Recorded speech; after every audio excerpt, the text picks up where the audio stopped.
सुप्रभात। आज हम पढ़ेंगे बाल महाभारत कथा का विराट पर्व का तीसरा अध्याय, राजा विराट का भ्रम। त्रिगत नरेश शर्मा पर विजय प्राप्त करके जब राजा विराट नगर में लौट आए तो पूर्ववासियों ने उनका भव्य स्वागत किया। अंतपुर में राजकुमार उत्तर को न पाकर राजा विराट ने पूछताछ की तो स्त्रियों ने उन्हें उत्साह के साथ बताया कि कुमार कौरवों से लड़ने गए हैं। यह सुनते ही राजा एकदम चौंक गए। उनके बार बार पूछने पर स्त्रियों ने उन्हें कौरवों द्वारा किए गए आक्रमण आदि का सारा हाल सुना दिया। यह सब सुनकर राजा चिंतित हो गए।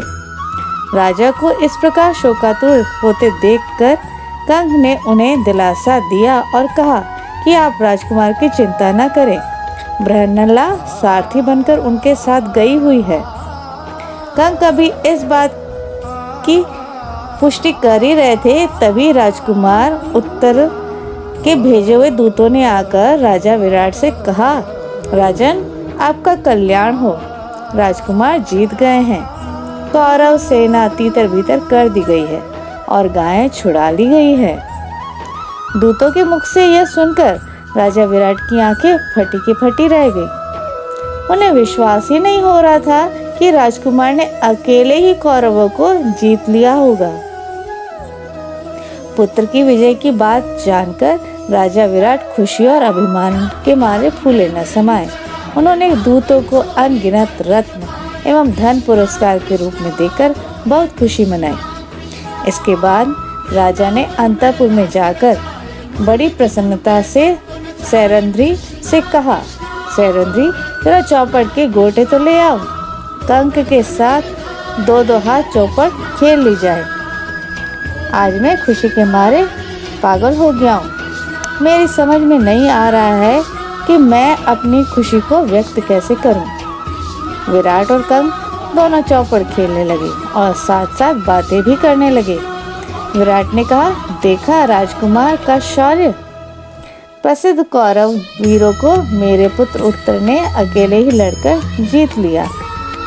कंग ने कहा, निसंदेह आपका पुत्र भाग्यशाली है, नहीं तो बृहन्नला उनकी सारथी कैसे बनती।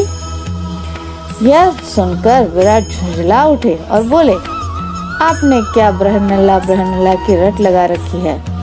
मैं अपने कुमार की विजय की बात कर रहा हूँ और आप उसके सारथी की बड़ाई करने में लगे हैं।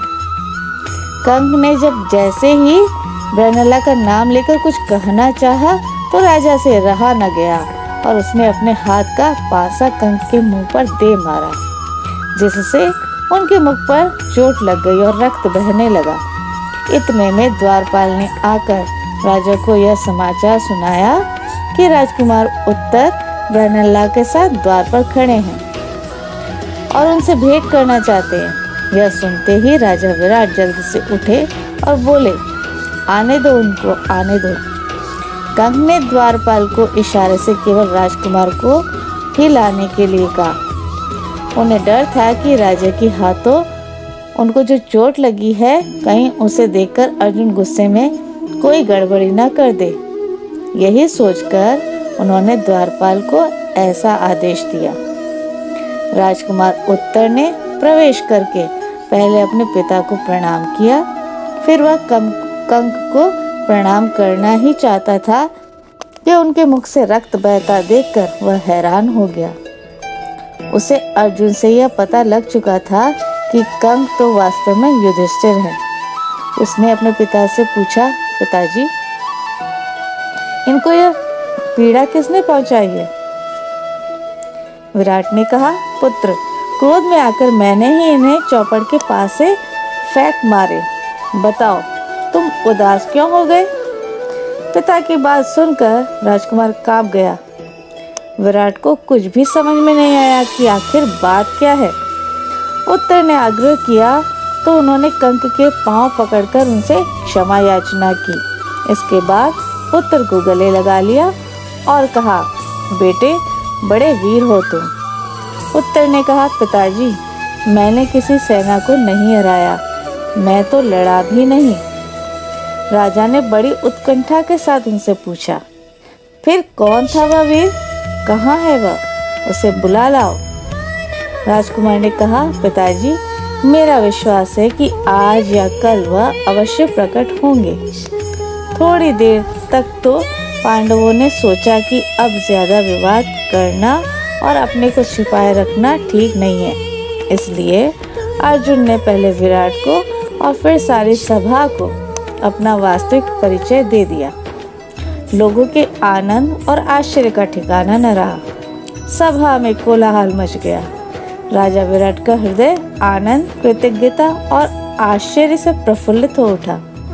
विराट ने कुछ सोचने के बाद अर्जुन से राजकन्या उत्तरा के साथ विवाह कर लेने का आग्रह किया। अर्जुन ने कहा, राजन, आपकी पुत्री को मैंने गीत, संगीत और नृत्य की शिक्षा दी है। वह मेरे लिए बेटी के समान है। अतः यह उचित नहीं है कि मैं इससे विवाह करूं। हाँ, यदि आपकी इच्छा है तो आप मेरे पुत्र अभिमन्यु के साथ उसका विवाह कर दें। राजा विराट ने अर्जुन की यह बात मान ली। इसके कुछ समय बाद दुर्योधन के दूतों ने आकर युधिष्ठिर से कहा, पांडुपुत्र, महाराज दुर्योधन ने हमें आपके पास भेजा है।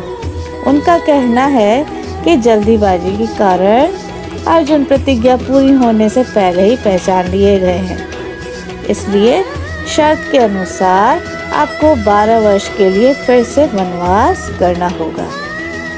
युधिष्ठिर हंस पड़े और बोले, दूतों,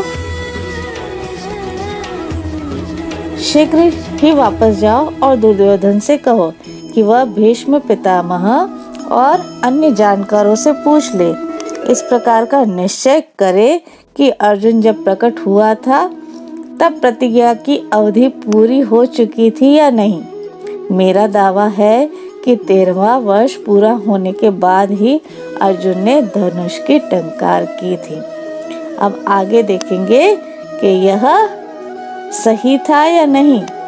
यह जिज्ञासा बनाए रखना।